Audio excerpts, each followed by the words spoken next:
Hello everyone, welcome to कोल radio. मैं भावना जोशी और आज राष्ट्रीय युवा दिवस के इस पावन अवसर पर इस पॉडकास्ट के जरिए हम उस युवा आदर्श को स्मरण कर रहे हैं जिनका जीवन आज के युवाओं के लिए एक जीवंत मार्गदर्शक है। आज का यह पॉडकास्ट स्वामी विवेकानंद के बाल्यकाल, छात्र जीवन, संघर्ष, विचार और उनके अमर संदेश पर आधारित है। स्वामी विवेकानंद का जन्म 12 जनवरी 1863 को कोलकाता में हुआ। उनका बचपन का नाम था नरेंद्र नाथ दत्त। उनके पिता विश्वनाथ दत्त आधुनिक विचारों वाले वकील थे जो तर्क और स्वतंत्र सोच को महत्व देते थे। उनकी माता भुवनेश्वरी देवी धार्मिक, धैर्यशील और संस्कारों से परिपूर्ण थी। नरेंद्र की बुद्धि बचपन से बड़ी तीव्र थी और परमात्मा को पाने की लालसा भी प्रबल थी। ईश्वर है या नहीं, इसी प्रश्न के उत्तर हेतु वे पहले ब्रह्म समाज में गए, किंतु वहां उनको संतोष नहीं हुआ और आगे चलकर इसी सिलसिले में उनकी मुलाकात रामकृष्ण परमहंस से हुई। जब सन 1884 में विश्वनाथ दत्त की मृत्यु हो गई, घर का भार नरेंद्र पर पड़ा। घर की दशा बहुत खराब थी। कुशल यही थी कि नरेंद्र का विवाह नहीं हुआ था। अत्यंत गरीबी में भी नरेंद्र बड़े अतिथि सेवी थे। स्वयं भूखे रहकर अतिथि को भोजन कराते, स्वयं बाहर वर्षा में रात भर भीगते ठिठुरते पड़े रहते और अतिथि को अपने बिस्तर पर सुला देते। बात उनकी शिक्षा की करें तो उन्होंने सन 1871 में 8 वर्ष की आयु में कलकत्ता के मेट्रोपॉलिटन इंस्टीट्यूशन में दाखिला लिया, जो ईश्वर चंद्र विद्यासागर द्वारा स्थापित एक प्रमुख संस्थान था। वहां उन्होंने पाश्चात्य शिक्षा के साथ भारतीय संस्कृति का ज्ञान प्राप्त किया। यह उनके प्रारंभिक शैक्षिक जीवन की महत्वपूर्ण शुरुआत थी। तत्पश्चात उन्होंने प्रेसिडेंसी कॉलेज कोलकाता से उच्च शिक्षा प्राप्त की। स्वामी विवेकानंद अपनी मां भुवनेश्वरी देवी से बहुत करीब थे।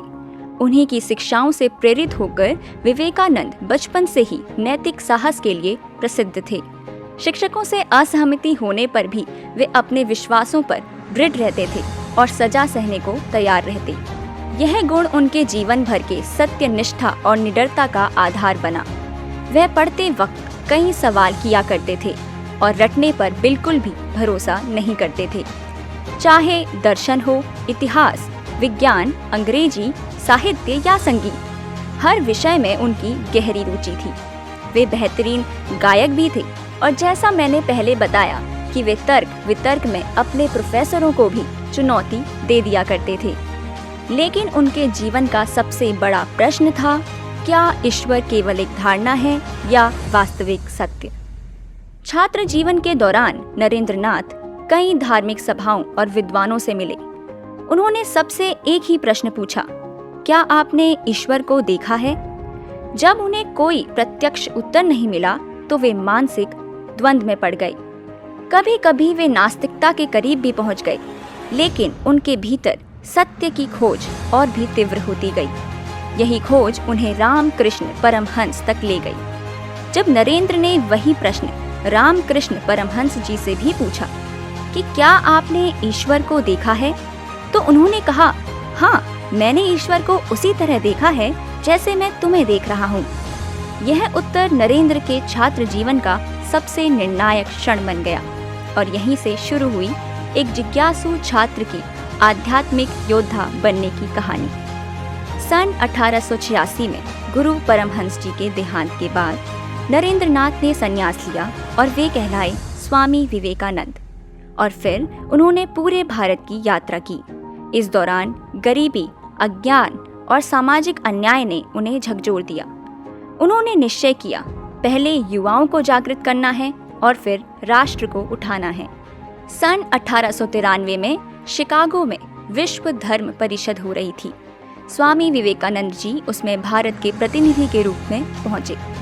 यूरोप, अमेरिका के लोग उस समय पराधीन भारतवासियों को बहुत हीन दृष्टि से देखते थे। वहां लोगों ने बहुत प्रयत्न किया कि स्वामी विवेकानंद को सर्वधर्म परिषद में बोलने का समय ही ना मिले। एक अमेरिकी प्रोफेसर के प्रयास से उन्हें थोड़ा समय मिला, किंतु उनके विचार सुनकर सभी विद्वान चकित हो गए। जब उन्होंने कहा, मेरे अमेरिकी भाइयों और बहनों, तो पूरी दुनिया एक भारतीय सन्यासी की ओर आकर्षित हो गई। इस भाषण में विवेकानंद ने सभी धर्मों की एकता पर जोर दिया। कहा कि सभी धर्म सत्य के अलग अलग रास्ते हैं और इसलिए हमें संकीर्णता का त्याग करना चाहिए। उन्होंने वेदांत दर्शन को प्रस्तुत किया, आत्मा और ब्रह्म की एकता बताई तथा धार्मिक असहिष्णुता का आलोचन किया। वह केवल भाषण नहीं था, यह एक छात्र की साधना का परिणाम था। वे कहते थे, शिक्षा वह है जो आत्मविश्वास दे, कमजोर होना सबसे बड़ा पाप है। युवा शक्ति ही राष्ट्र का आधार है और सेवा ही सच्चा धर्म है। उनका स्पष्ट संदेश था, पहले मनुष्य बनो, फिर कुछ और। जनवरी 1897 में भारत लौटकर कोलकाता में बलराम बसु के घर पर रामकृष्ण मिशन की स्थापना की। इस मिशन का मार्गदर्शक सिद्धांत मानव सेवा ही ईश्वर सेवा है बन गया, जिसमें सामाजिक कल्याण के लिए निस्वार्थ कर्म पर ध्यान केंद्रित किया गया।